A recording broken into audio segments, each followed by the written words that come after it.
Szanowni Państwo, przed nami kolejny panel dyskusyjny Big Data paliwem nowoczesnej gospodarki. Jednak zanim rozpoczniemy panel dyskusyjny, bardzo prosiłbym o wprowadzenie pana Timothy'ego Paydosa. Tim, if I can ask you again for a presentation, I would appreciate that. Proszę o brawa. Ladies and gentlemen, Tim Paydos, Vice President, Worldwide Government and Cognitive Solution Team, member IBM Industry Academy. Tim, welcome again, and the stage is yours. Thank you. Oh boy. Good morning, everybody. How's everyone doing today? Did you have a good time at the gala last night? I had to come all the way from the U.S. to get free Jack Daniels, which is an American booze. So I want to appreciate, thanks for a great time last night. Okay, so last night, or yesterday, no worries. Yesterday, I spent a lot of time talking about cognitive analytics and defining what cognitive analytics is, going through some case studies, and then going through some lessons learned. When I went through cognitive analytics yesterday, I made a couple of points. One of the points is that, government agencies and those parts of the economy, the sectors we observe, find themselves stuck between a rock and a hard place, between intensifying mission and business challenges on the one hand, and outmoded ways of managing information on the other that limit their ability to respond. And one of the messages that I made about data was this concept of big data and how big data is becoming a force that is driving change and disruption. So what we're going to do today is talk in a little bit more detail around big data, one of those forces that agencies are facing, that society is facing, and really what it means. So I'm going to spend a few minutes defining what I mean by big data. We'll go through a couple of case studies of how people are using big data today, what are the experiences that we've got, and then we'll do some lessons learned. And then I'm going to be joined by Marek, Kowal, and a few others, and we're going to have a panel discussion. We'll go through some questions. Does that sound good? All right, fantastic. Okay, so what is this thing called big data? Something very profound is happening right now, and it's happening all around us, and we're being exposed to it every time we turn around. What we see is this convergence of technologies like social media, like cloud, Internet of Things, mobility. All these things are coming together to create this concept that is called big data. Now, I'm going to say something that may be controversial, but I want to make sure folks understand that big data is not a technology. Big data is not like cloud, social mobility, Internet of Things. Big data is a byproduct of all those things coming together. Big data underlies and is a product of cloud, social mobility, all these different pieces. So big data is not a technology, it's an event, it's an occurrence, it's a phenomenon, it's something that's being produced every day. The question is, how do we harness it, and what's it mean to the businesses that we run and to the economies that we serve? So how do we define big data? What is this product, right, or what is this phenomenon? The standard definition is around the 3 V's, 3 plus 1 if you add the fourth. So the 3 V's are volume of data, variety of data, the velocity of which this data is coming at us, and then the veracity of it. I mentioned yesterday about our willingness to tolerate a higher level of dirtiness in the data. But it's those 3 V's. So volume. We see this incredible explosion in the volume of data that's being created every day. Whether we like it or not, it's happening, right? I mentioned YouTube yesterday. There was a great article in the New York Times a while back saying, is YouTube too big to fail? I think this is a great illustrative concept. Everyone's familiar with YouTube, of course, right? Is YouTube too big to fail? And it posited the idea that given all the amount of societal knowledge that's wrapped up in YouTube videos, and I'm not just talking about videos of kids wiping out on skateboards and cats falling out of trees and things like that, but actual useful societal knowledge that's wrapped up in YouTube. Consider that medical schools are posting anonymized masked procedures of medical videos of medical procedures up on YouTube, so that if you're in a medical school or you're a medical student and that whole see one, do one, teach one thing that they go through. You don't have to just watch one resident do a procedure once from one angle. You can watch it multiple times from doctors all over the world. Law schools doing the same thing. Okay, so there's an incredible amount of useful information there, right? So the question that they asked is, they compared YouTube to the Library of Alexandria. What would be the impact on society if YouTube ceased to exist? Some would argue that when the Library of Alexandria was destroyed, it set back mankind's knowledge for centuries. Now, I think it's a little too far to compare YouTube to the Library of Alexandria, right? But the facts on YouTube are these. For every 1 minute in real time, every 1 minute, 2 years of videos uploaded to YouTube. That means that every hour, actually I forgot the wrong number, every month, more video is uploaded to YouTube and consumed. By the way, each video is watched at least once, usually by the person who just posted it, right? More videos uploaded to YouTube and consumed than it has been watched on TV ever in the history of mankind, every month.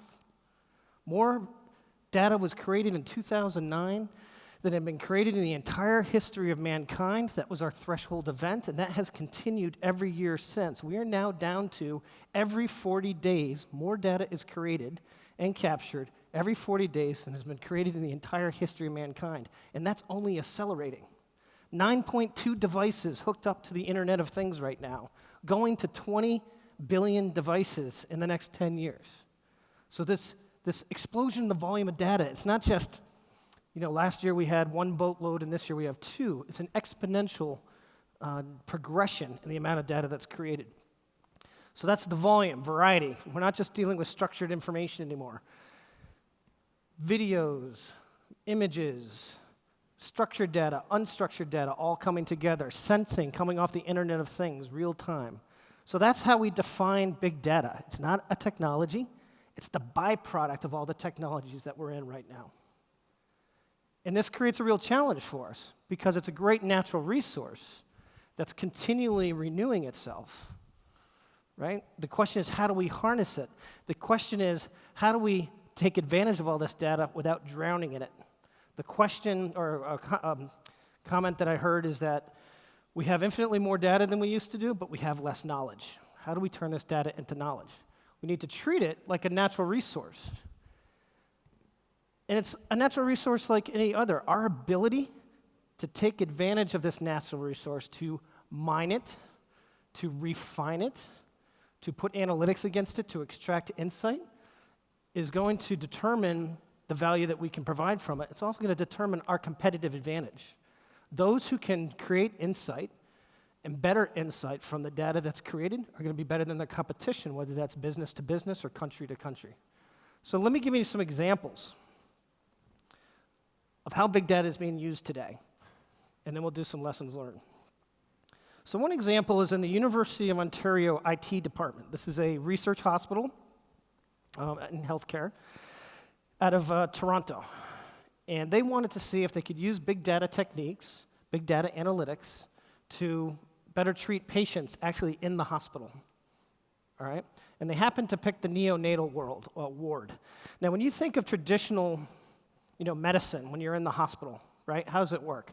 Well, you're lying in bed, and every once in a while the practitioner comes in, whether that's a nurse or a doctor, and they take down your chart, right? And they're looking at your blood pressure, your temperature, your heart rate, your respiration rate, that sort of thing. So they're looking at 7 or 8 different factors, and they're doing it infrequently. They're doing it every once in a while, right? And based on that information, and in conversation with you, they're making determinations about your symptoms and how they should treat.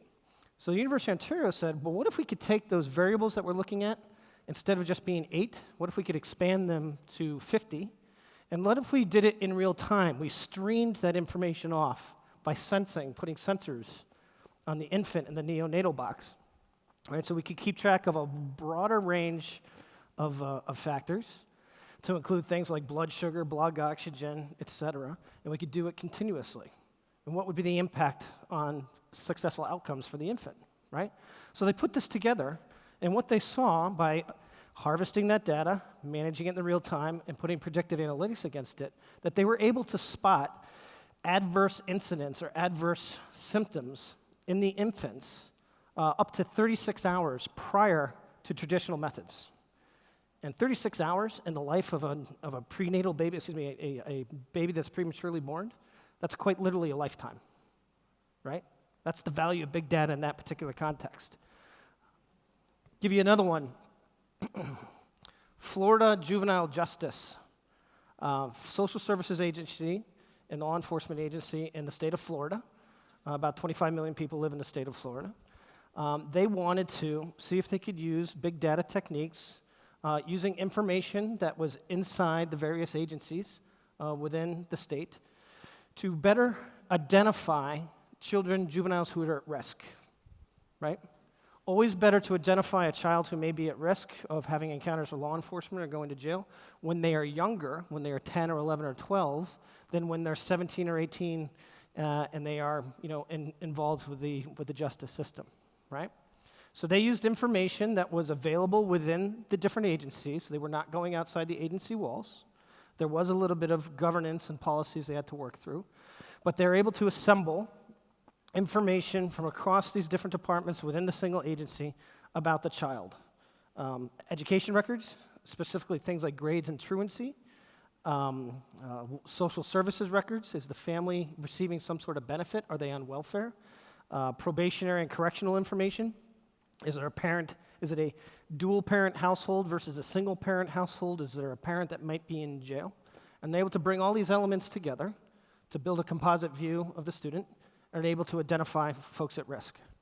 And after deploying this for, I guess it's about 2 years in now, they've seen a dramatic decrease in the encounters with law enforcement of juveniles. So the encounter rate has gone down and the successful outcome rate has gone up. I'll give you one more in the area of law enforcement. And this is in the area of resource allocation and predictive policing, okay? This is not involving any personal information about criminals or anything like that. It's simply a law enforcement agency in the US who is incorporating all kinds of data sources to better predict where in the city and what days in the city there might be hotspots, what there might be an uptick in crime. And they actually came at it not from the point of view of necessarily we want to prevent crime, but rather they came at it from the point of view is how do we reduce overtime? Because if you think of traditional law enforcement, how does it work? The police chief comes in or the precinct commander comes in, he puts his thumb in the air, it's a warm night, it's a brightly lit, moonlit night, it's a big holiday, it's going to be a busy night, so I'm going to bring in a whole bunch of overtime. Right? And the overtime budget was going through the roof. So we said, what if we brought in all this information in terms of, temperature and weather? Remember the weather company yesterday? But predicting what's going to happen from the weather. What's the phases of the moon? What's the temperature, of course? What's the weather? Looking at demographics in the city and demographic holidays. Looking at political events, sporting events. Looking at paydays. Is it a public payday? Is it a private business payday? Taking all this information together and being able to predict where hotspots might be. And so what they saw was a dramatic reduction in overtime because they weren't hiring extra cops on different shifts. They were just taking the existing police officers and saying, you need to be in this area of the city, and it had a chill effect on the crime. The cost of law enforcement went down, and the rate of violent crimes went down as well. So that's the use of big data in that particular area. So those are just a couple examples. So what have we learned from this? I mentioned this yesterday. These experiences kind of reveal an irony, right? Things like big data, artificial intelligence, cognitive, it's going to be transformational and revolutionary. I will be surprised if 2 or 3 years from now we're talking about things like big data anymore. I'll be surprised if 10 years from now we're talking about artificial intelligence. It's going to be kind of like e-business was in the late 90s, right? Late 90s, all anyone wanted to talk about was e-business that, are you an e-business, that sort of thing. But by the time we got to 2004, no one talked about e-business anymore, right? It became like this quaint, kind of old-fashioned term. Yet, you could argue that in 2004, any successful organization was operating on the principles of e-business. We didn't talk about it anymore. It just became the fabric of what we do. Big data is going to be the same thing. It'll be transformational. However, while it's transformational and revolutionary, the path to getting there is iterative and evolutionary. It's about taking baby steps, building skills and competency, getting to value, and going to the next step and the next step. So it starts with understanding the art of the possible. I've tried to share a couple case studies. I think we're going to go through some more during our panel. Be deliberate and thoughtful about where you start, focusing on that concept of building trust and momentum and skills. And then from a big data point of view, focus on how we can create an ecosystem for innovation, right? How can we get folks taking advantage of the data, publicly available data sets, to come up with new innovative ways of doing things? How can we look at data sets that we might be able to expose to the public to enable that innovation? You know, a number of the big data projects we work with to avoid any kind of data issues or data sovereignty, data privacy, start with publicly available data sets. You know, I'll give you one more example, and then I'll bring the folks up. We're working with the US Air Force, and then we're extending this to the US federal government in the area of acquisition, procurement. Now in the US, I don't know what it's like here in Poland, but the acquisition process, what they call the Federal Acquisition Rules, the FAR, and then the Defense Federal Acquisition Rules, is a marvelous set of regulations and laws, right? Enough books, enough laws that you could fill the Library of Congress probably 10 times over. The regulations, the rules, they're contradictory in some parts, they're vague, they're labyrinthine, they're really complex. And so the question is, how can we best navigate, you know, if I'm a vendor like IBM, how do I navigate this acquisition process in an efficient way, as efficiently as possible, while keeping myself out of jail? Because if you mess it up, you know, bad things can happen, right? And for the procurement officers, the same deal. So that's a publicly available data set. It's in the public domain. So we just brought that into a cognitive capability so that I can now go in and ask a question. Hey, this is the procurement we're working on. Here's the characteristics. What do we do? And it provides us that kind of guidance, right? So recommendations to agencies, again, is to think about what we can explore, what data sets we can make public and use and get value out of it. How do we create an innovation kind of ecosystem, right? And the final thing is, how do we focus on building skills? A key choke point that we're seeing is as big data, uptake of big data, as people begin to harness it more and more, we are already running out of data scientists, people who really know analytics. So one of the things we're doing as a corporation is to work with universities and other academic centers to create curriculum, you know, master's degrees, undergraduate degree curriculum, so that we have more folks and actually manage this data. Okay? So with that, I'm going to bring Marek Kowal up and my fellow panelists, and we'll talk a little bit more about some of the lessons learned. Marek? Proszę o brawa. Thank you. Good afternoon. It's still morning, I'm sorry.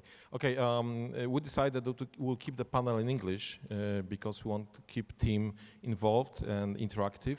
So with the simultaneous translation, it wouldn't be that easy for us to have a interesting discussion, interesting hopefully for you. I would like to invite on the stage Sylwester Biernacki, President of the Management Board of Atman. Please give a warm welcome. And Jacob Turowski, Head of Public Policy for Poland and Baltics from Facebook.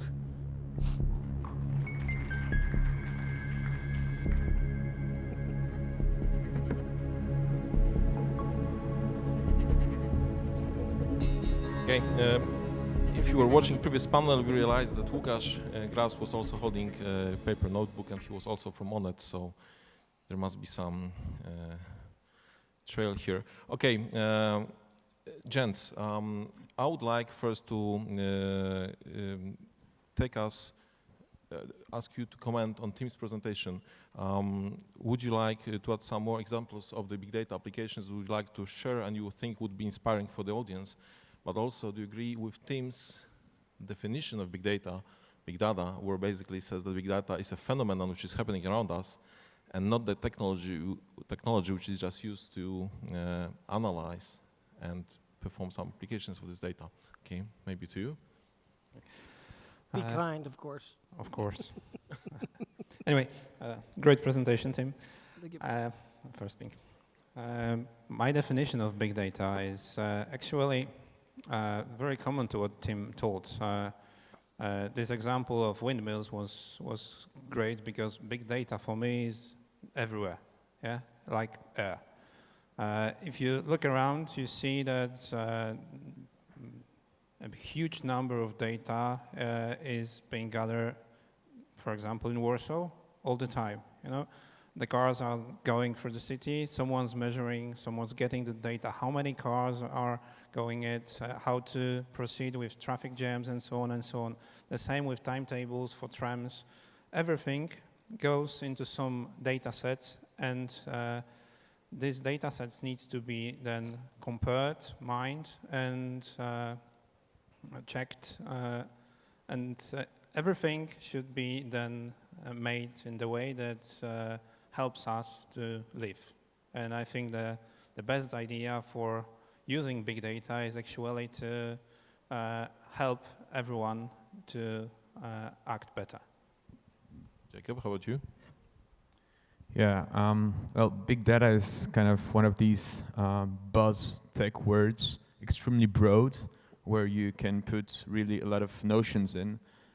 So maybe I'll say a few words about how we understand big data and what it brings to our clients. And really how we see it is that thanks to all these data that are gathered, really we allow for some sort of a democratization of marketing, meaning that where, I don't know, let's say 10, 20 years ago, advertisements was also available for big companies who were able to advertise at scale, you know, on TV or radio stations.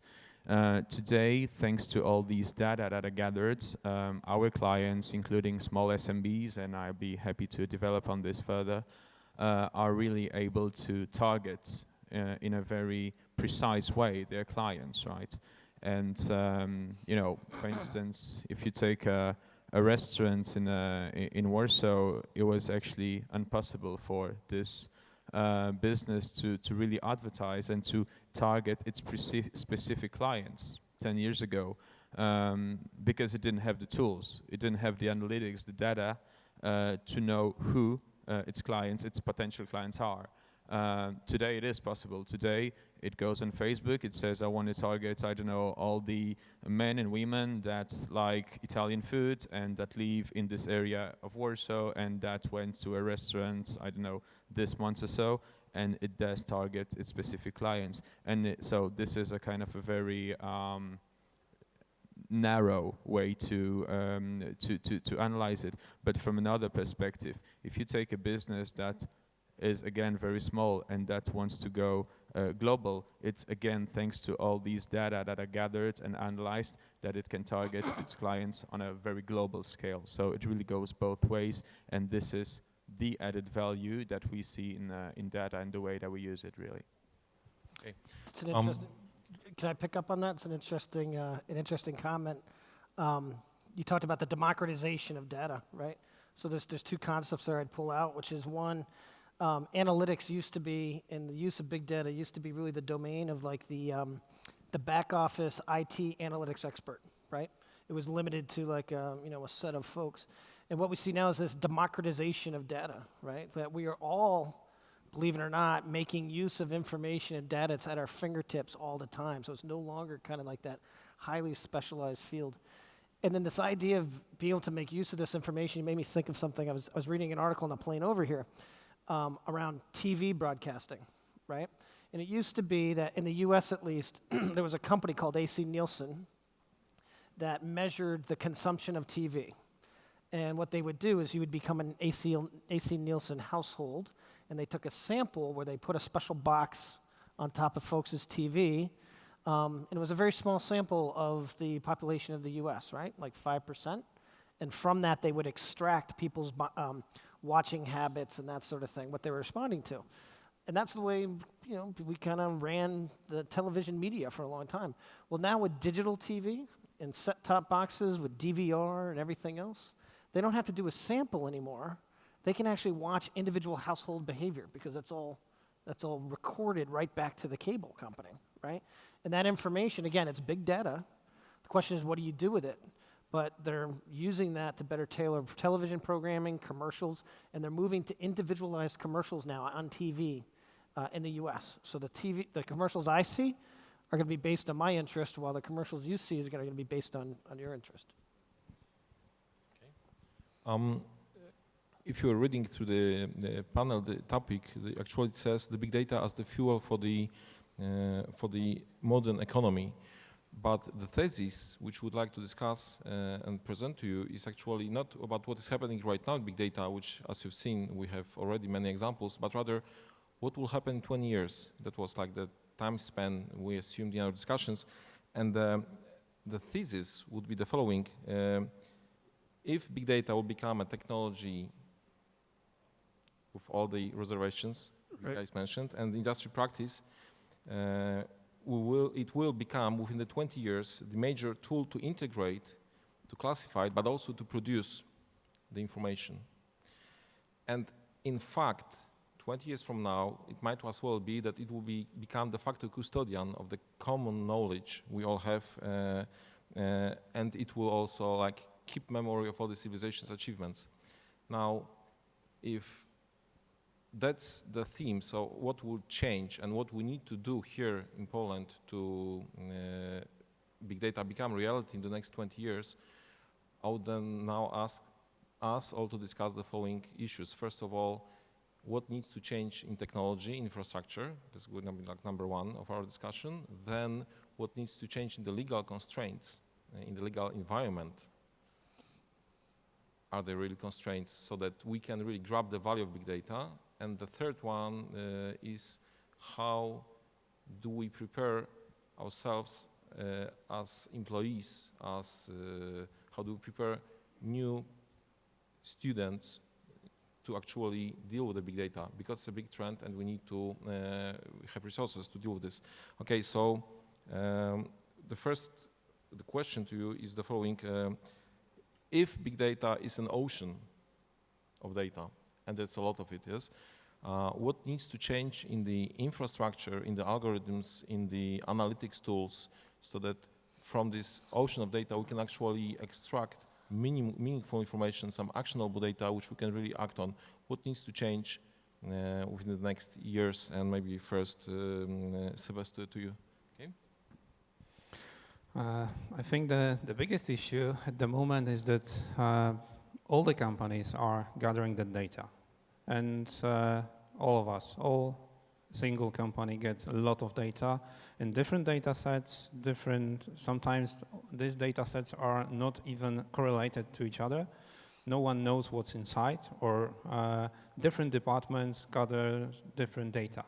The issue is to have someone who can go through the type of data and know how to refine it, how to dig into it and try to get that value.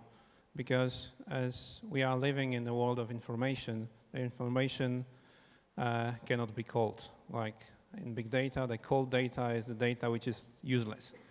For example, if we have a weather map, and I know about what's going on in the next 3 hours, I don't care about this information tomorrow. Yeah. So the issue is that most of the companies really need to build internal teams to analyze this data and to get the value out of it, because we have a notion of it, as you told, and I think most of the data is useless when you don't dig into it and try to find the real information which can give you money. Of course, opportunity on the other side is money, always. And so how we, from the perspective of the biggest data center provider in Poland, look into it? Yeah, we are very happy that there is an ocean of data, because you have to store it somewhere. And the more data you have, the more data is stored in data center. But in the next 20 years, I see that 20 is even too much, I think. In the next 5 years, it's going to change dramatically. What we know, there are already universities, even in Warsaw, there are 2 universities which are challenging the fact that there is such need on the market that they've just opened a new, we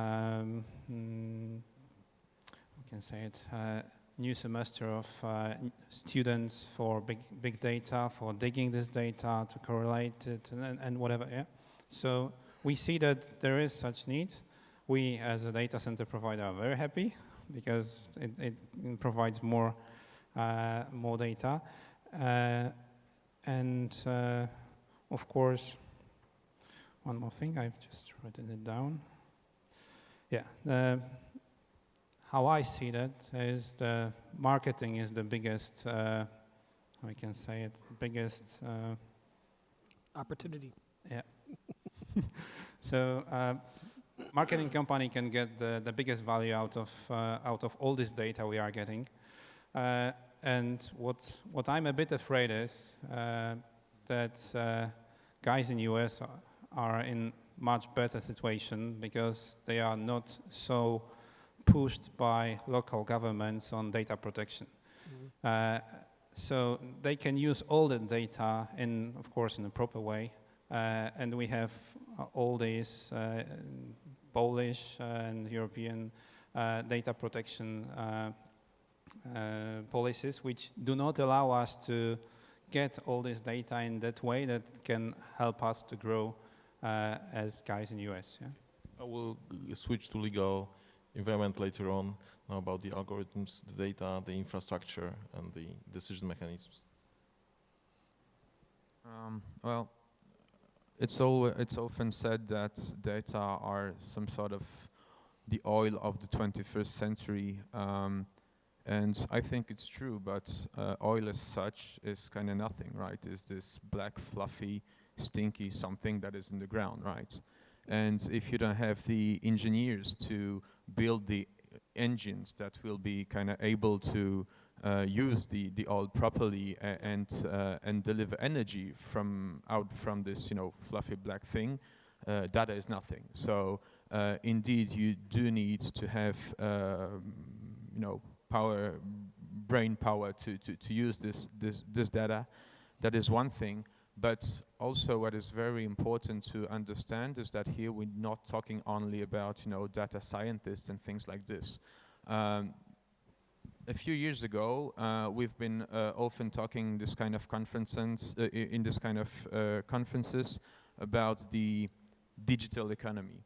More and more we talk about the data-driven economy, meaning that the data are really to be used by every single part of the economy, and we're not talking here only about IBM or Facebook or Google or Uber.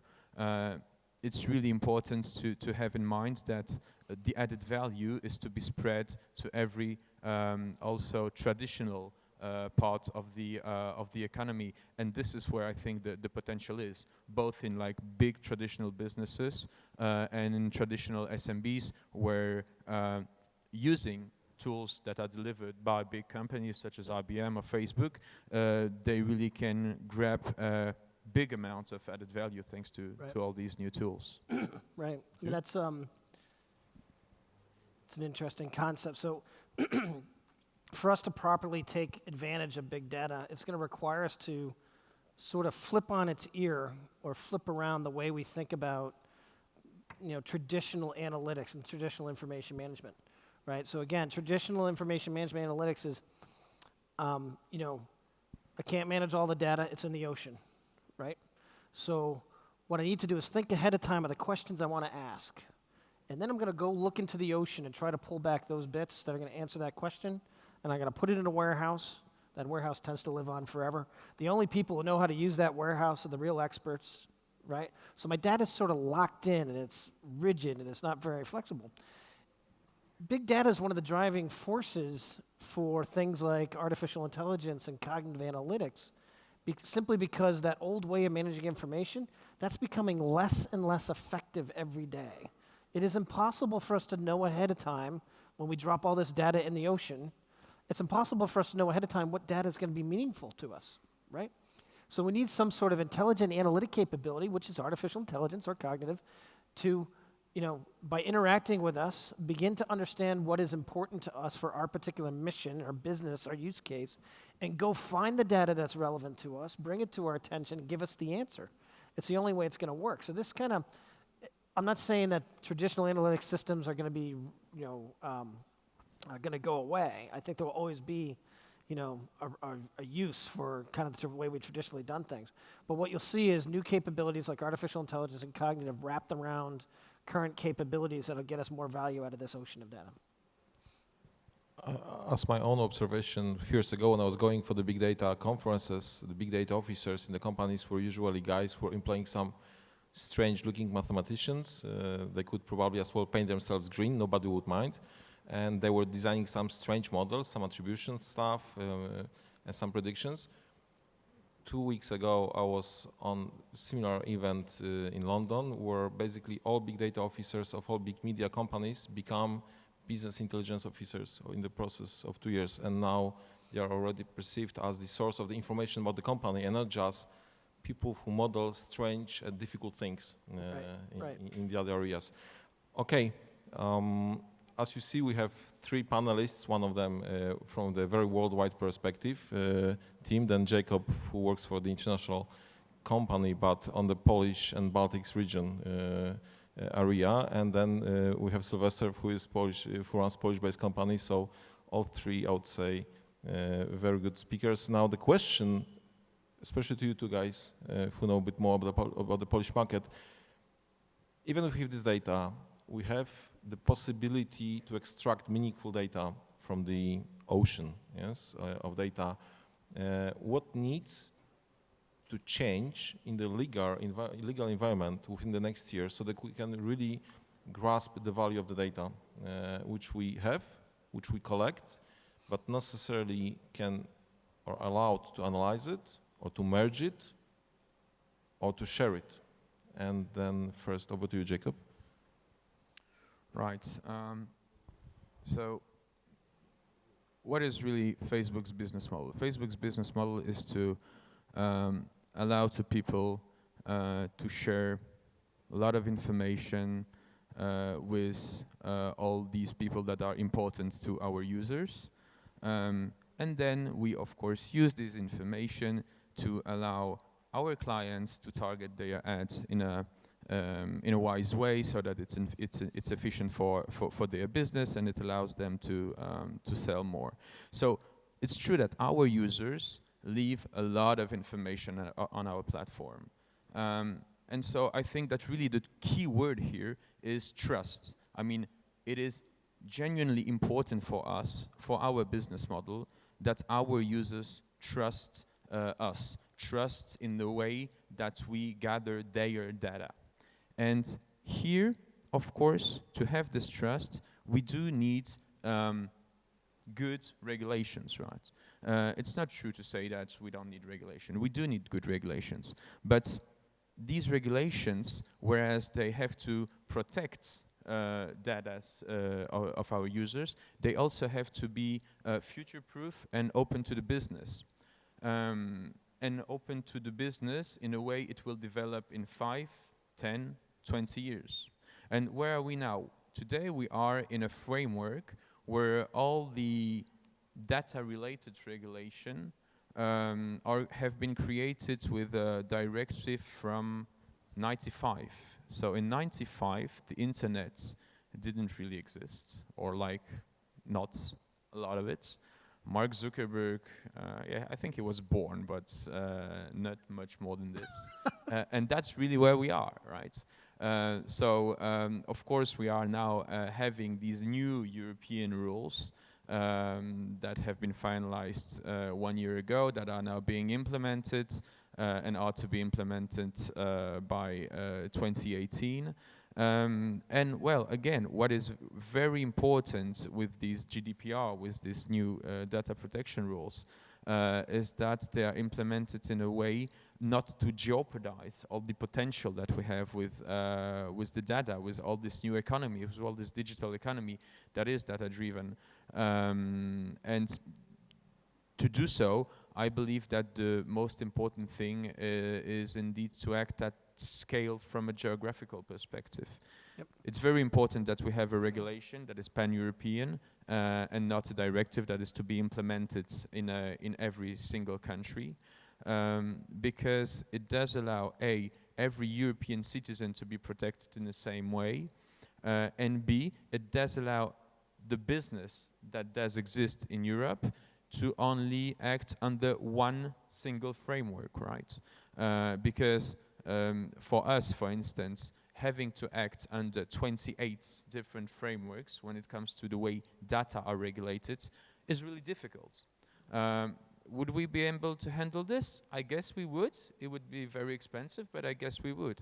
So it's even more of an issue for really the local business, the local startups, who don't have the lawyers, the financial ability to live with such a fragmented framework. So the fact that we are today in a regulatory framework that is indeed pan-European is already something that is very positive. And now we all hope that the way the different states will implement the regulation will indeed be future-proof and allow, on one hand, for trust among users to indeed develop, and on the other hand, for business model, innovative business models to grow. Yep. Sylwester, do you think that the introduction of the GDPR next year will this give upper hand to local companies? Actually, this is a thing which will actually stabilize the situation and will make the life same difficult or equally challenging for every company operating on the local markets.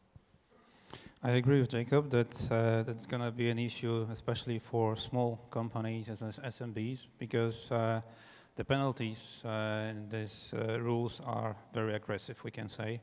And however, on the other hand, it can move such companies towards a decision that they should migrate their one rack or two servers which are in their head office, in their office somewhere, very often in one closed room, to a proper data center with proper security. I'm talking about physical security then. But it will not change the attitude of accessing access to this data from the internet. Of course, the penalties are so high that the companies should think 2 or 3 times before they make any decision. So we are very happy that they have to do it. They are a bit pushed by the government. But in terms of big data, what I see that our government has already made a big step forward. The moment, a week ago, there was a conference called Państwo 2.0, and during this conference, people from the Ministry of Digitization told about number of data centers they have, number of computing power they have at the moment, and how many resources are being used. And I was completely amazed that there's going to be almost 7,000 square meters in 147 locations, and more than 500 terabytes of RAM, and almost 40 petabytes of disk space, just for government. Of course, there's a project to centralize it, which is very big project, I think, in administration. But the best information in that was how it's being used. They've told that they are using 20% of that resources. So what I see, government is also thinking in a good way. They want to migrate everything into few data centers, centralize this data, and make a use of big data in their applications. Actually, it's already been done. Yeah, you know about unified control file, which is being stored in cloud, in public cloud, we can say. We know that our Ministry of Finance has decided to do it in EU, which should help us to decide that EU GDPR is quite okay when the government decides to send our data, our company's data to outside Poland, and they are stored in a secure way, and then they are building applications which use this data to prevent tax frauds, which, as we all know, at the moment, Ministry of Finance has a huge success in preventing those frauds, right? One thing is storing, the other one is processing and merging the data, and actually does the law even allow for the merging of the data sets? Tim, can you share with us what are your experiences from the other parts of the world? You've been to many different countries. And Sure. So two ways to think about the data privacy issue. So one is the only time you really run into issues with regulations on the data is when you're dealing with personal information, right? And whenever we have conversations of big data, the default position is we kind of, I don't know, like moth to a flame, get drawn into the personal information because we just think that's where all the juicy data is. And there is a lot of good stuff there. But I would say first that a lot of our experiences working with big data and cognitive analytics start with avoid that issue to begin with, and start by looking at data sets that are outside and therefore not an issue or related to the personal data issues, right? So I mentioned the Air Force example. Yesterday I mentioned the Australia Department of Human Services example, which is all about taking advantage of the publicly available information about benefits in Australia. That's all big data stuff too, right? And agencies are getting real value, getting real learning, building skills and competency by leveraging those data sets that don't come anywhere near personal information. And it's a way to get learning and momentum and get value, right? So that's one answer. You can at least in the initial phases, avoid some of the issues. It's not a reason not to get going, in other words, right? Now, regarding the personal information itself, where you do get into privacy issues, I agree with Jacob, but I think it's we got to carefully walk through that. We have to respect, folks' right and desire for privacy, but at the same time, open up our antiquated privacy rules to allow greater sharing. And I think trust is a very big issue. I agree. You heard me talk about the importance of building trust, and that third dimension of trust was governance and security. You need to build that trust over time. But then also, I think a key thing is to flip it around a little bit and look at the idea of privacy through the lens of the individual themselves, in terms of personal utility and allowing the individual to make some decisions about how they feel comfortable with having their data managed, right? So, for instance, Facebook. I'm a Facebook junkie, right? Facebook and Twitter. I was Facebooking before we came up here today. Now, on my Facebook, on this phone, I have my location setting on, right? Now that gives Apple and my telephone carrier a lot of access to see where I am, how long I've been there, how long do I hang out at the Jack Daniel's bar last night, right? And I suppose my wife can look and find my phone and see that as well. So there's some risk there. However, I've made the decision as an individual that there's enough utility in me having my location turned on that I'm willing to take that risk, right? I'm willing to give up that little piece of privacy to do that. I'm willing to check in on Facebook and say I'm in Warsaw because for whatever reason it's more important for my network, my business network, and my social network to know, that I'm hanging out with all you folks today than to retain that piece of privacy. So putting the privacy rules in the hands of the individual collectively, whether we opt in or opt out, things like that, I think is a way to go as well. Okay. Yep. Part of the data which is produced and gathered today, every day, every minute, every second, is the data which is owned by the governmental institutions themselves. Yes, and one of the big challenges which is ahead of us and which is already being challenged in many countries is how can business and private and people access the data databases owned and managed and governed by the governmental institutions, the so-called open data trend, yes, and we see many institutions releasing more and more data to the public, and we see businesses which actually can even build and base their business models or their products on the fact that they can merge their own data with the data owned by the government. Can you guys give some compelling, interesting examples of the open data initiatives which you've seen happening? And I am very convinced that unless we have more and more of those in the future, this dream of big data governing many of our knowledge in the 20 years from now will not happen. Tim, maybe first to you, with your international experiences.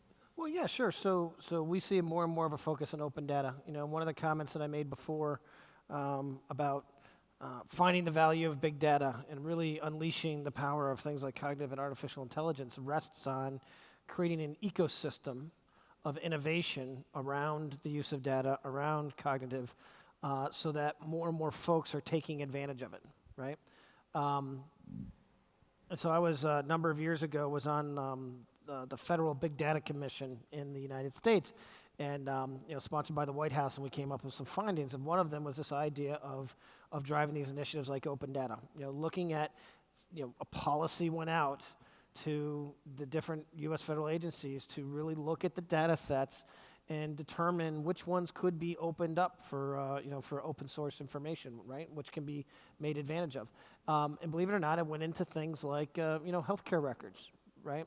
Not the full record to include everyone's personal information. You can anonymize that, but when you think about the example I used yesterday about oncology, there's a huge amount of case information out there around here's how patient XYZ presented themselves, here was the treatment, here was the result, right? And there's value in just that without having it, you know, connected to any one individual. There's value in having that corpus and body of knowledge so we can look at it and learn from it, learn what treatments seem to work on which, you know, types of symptoms. But you can carry that across, you know, huge amounts of, or huge sets of data across government, across society. I've already told about our government and unified control file, which I think is the best use of big data for the government. But from the other side, every day we are using this big data, not from government, but from Google Maps, for example. I'm using it every day in traffic jams to check what's going on, which way I should go to the city center.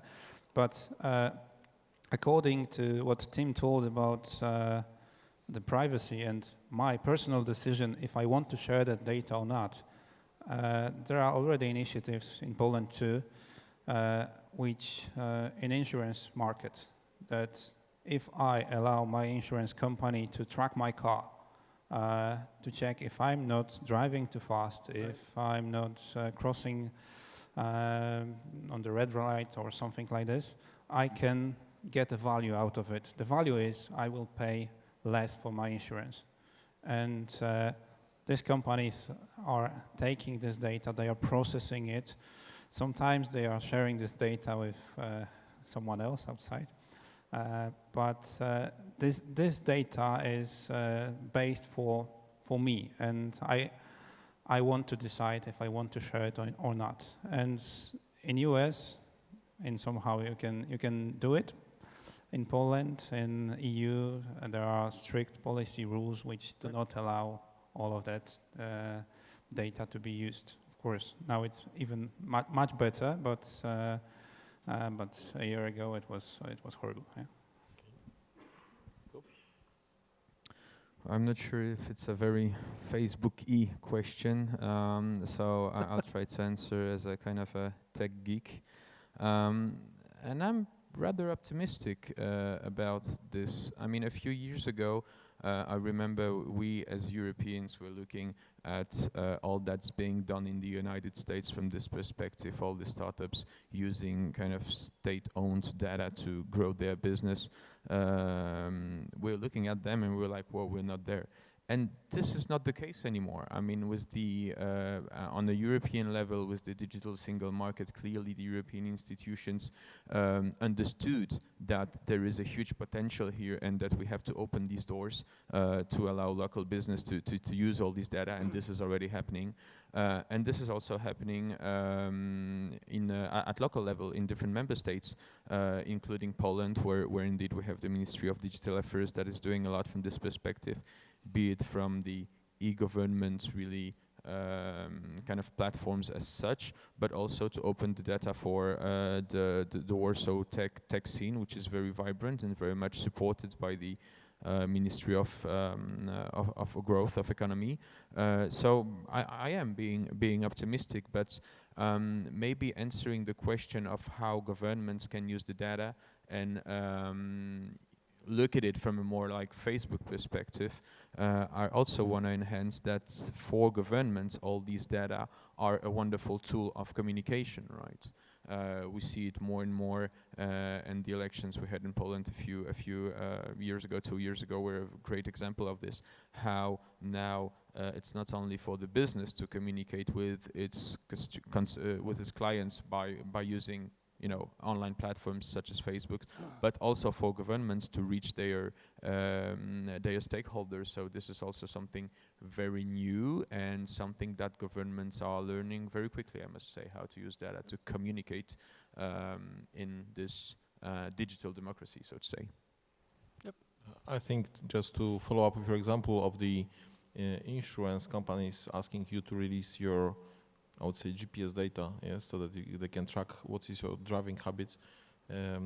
That's like your personal decision, yes. I release the data to the insurer in hope of getting cheaper insurance. Talking about the open data, I've heard recently the discussion that maybe the police would release in some sort of database the driving tickets database, so the insurance can look up and see who's actually getting fines. And accommodate this to the models. I think this is one of the challenges which we will face in years to come. Also, not in terms of how do governmental institutions release the data and which of them should be released or not, but also which of those data, though anonymized, can be matched against each other. Because basically today, especially on the Polish regulation and European regulation, even if you process the data, even if we can expose it to the outside market, this is usually in the form of segments. So this is a group of people who are doing something. This is always anonymous. But we know all very well that in order to really get to the source of the information, to really infer some meaningful data, we need to actually be able to match the data from different databases, person by person, row by row, device by device. And you can then only imagine. I can tell the example in the health industry where immediately this could improve the quality of the treatment. But I would also give an example where probably insurance institution would much easier find wrongdoers who probably abuse each one of them, but they are not able to exchange the information freely, yes, and so on. One last part, we've been discussing the infrastructure, architecture, the analytics tools, and even we jumped a bit to the AI, yes. We've been discussing the legal constraints. There's one more thing which we need in order for the big data revolution to happen, and this is skills. We need people. From my own perspective today, to hire good data scientist who's really good in building models, predictive models, takes at least half a year, and then probably another year to train him to something, to make him really bring substantial results to the company. Polish universities train good statisticians, and that's for a reason. There was a very good Polish mathematical school even before the Second World War, just to mention Banach as one example. So we do know how to train statisticians, but definitely the problem is that here locally, we do not have enough of them. So it's quality, but we are also looking for the quantity. So the question to you all would be, in order to grab the value of the big data, we need much more specialists in data, both people who know how to collect data, that's obvious, how to analyze, data analysts, but I think at least at the moment, most of all data scientists, people who know how to build models, how to infer information from the data.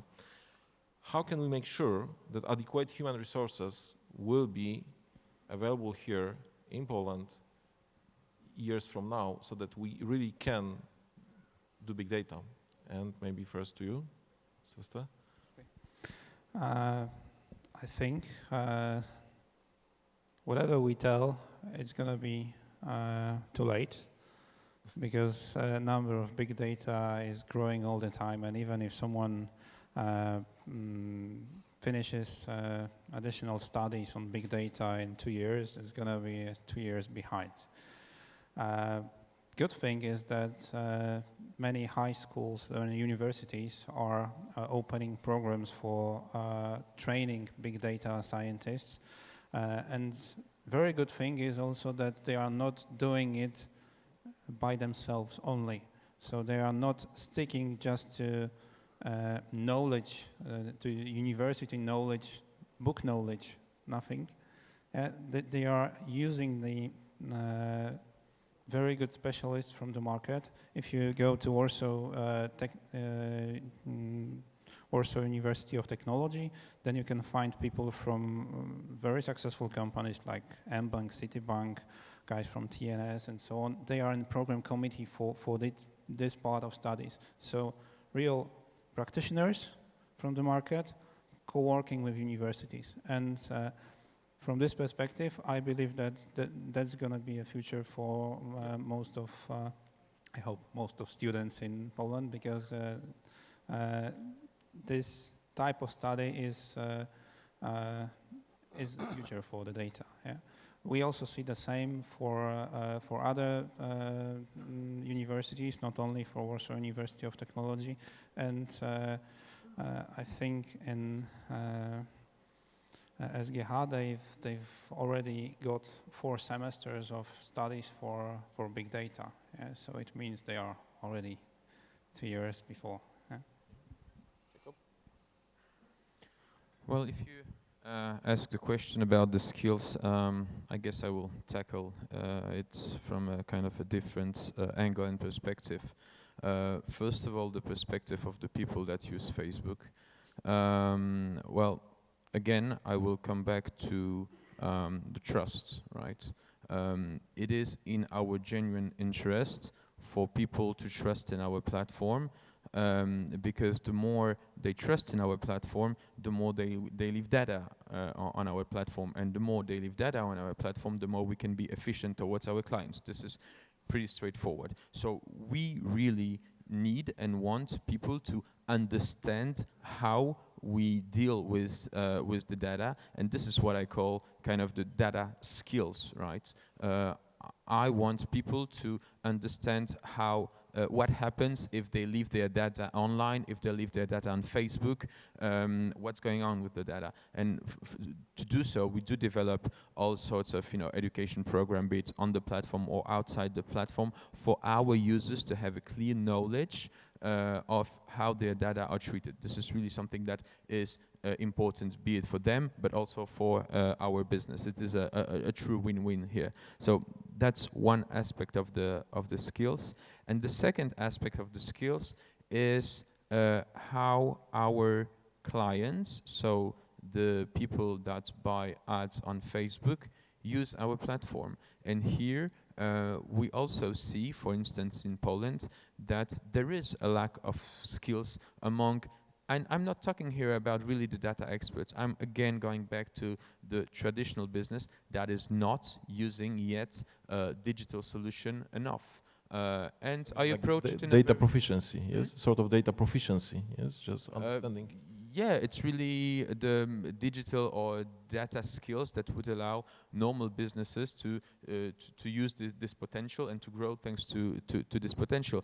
And again, I'm positive about it because it shows that there is again, a huge potential in Poland. But when you see all the pan-European statistics, you see that the way data are used by traditional business in Poland are very low compared to other European countries. So there is a lot to do, a lot of education programs.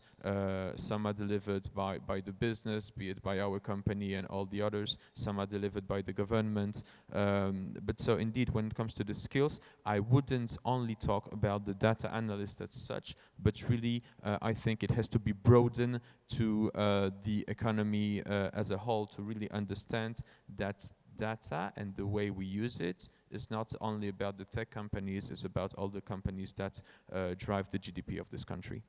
If I may add one thing, you are talking all the time about this business part of it, but we have really a lot of government data, which is spread around thousands, I think, applications, databases around Poland, and I'm not afraid about the companies because they have to comply to the rules.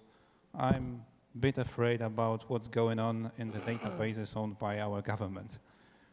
Yeah, sorry, but what good move is that they want to centralize it. So it looks like our government thinks also a way ahead, and they want to have it in good locations, in secured way, and hopefully they will open to use this data on normal basis, like for checking if I have a tax paid or a ticket paid for speeding. Yeah. So this is security of the data is very important, and I really care about security of the data which are stored in government datasets. Tim? Yeah, so common theme for me the last couple of days has been skills and competency, right? And in terms of taking, if we have this ocean of data, this explosion of data, and the value of it, or the trick, or the challenge is how do you extract value from it? If it's oil, we need oil workers to be able to extract the value, right? So how do we refine it, mine it, and refine it, and put it to use? We're already running into, as we've seen this democratization of data, the explosion of data, we're already running into choke points where we're running out of skills. You know, real folks who know how to do data science and can make this work for us. So we're approaching it in a couple different ways. I'm seeing two models. So one is IBM has a university academic program. There's a whole group within IBM whose job it is to establish partnerships with the universities and to provide curriculum to them, guidance on how to create a data science concentration or a master's degree program and that sort of thing. And so we see more and more of that happening, and it's not just IBM that's kind of doing this, it's other companies as well who are in the space, because I think we all collectively realize that this is a challenge, right? The second model that I'm seeing from an ecosystem point of view is this idea of creating these geographic centers of excellence, right? And so this might be something for Poland to consider. And a center of excellence is, you establish a partnership with one technology company like IBM or a number of technology companies. The technology companies provide the software, the hardware, the environment, a sandbox to play around, and then the local geography contributes research associates to come into the center of excellence around specific use cases and build out projects to build that skills and knowledge and expertise. I've seen that in a number of countries, and it's worked fairly well, where the local government contributes 5 research associates, IBM contributes 5 research associates to begin, but at the end of 3 years, we have 200 research associates in the center of excellence because our center of competence, because all the different businesses and government agencies want to contribute people to the center of competence to learn, and they kind of rotate them through. So that's a model that seems to be effective as well. But it all comes back to this is a journey, not an event, right? Being successful around leveraging big data, being successful around artificial intelligence and cognitive is going to take a while. So it all comes back to starting small, figuring out some use cases, some business requirements that are really deliver value to you, to your economy, to your clients, to the citizens. Move iteratively, build skills and competency and knowledge, and then grow to the next one and grow to the next one. Okay, so just to wrap up, I would say we did discuss the definition of big data, and you've seen quite, I think, very interesting examples from the panelists. The technology needs to change, and the analytics engines needs to change. We see that there needs to be a change in the legal environments for us to grasp the value of the big data. Also, in terms of the access to the public data collected by the governmental public institutions, we need to develop the skills. But I would really conclude this panel with a really open question, so that all of you present here in the room can think about it during the break. Even if we deliver all of this, especially in terms of Jacob's comment about the data awareness, data proficiency of the managers who know or don't know how to ask questions, how to actually give even tasks to the data scientists, to the data people. Are our businesses really ready to define what they need from the big data once it's there? Okay. Okay, ladies and gentlemen, thank you very much. My panelists were team Paydos from IBM, Sylwester Biernacki from Atman, and Jakub Turowicz from Facebook. Thank you very much. Thank you. Dziękujemy bardzo.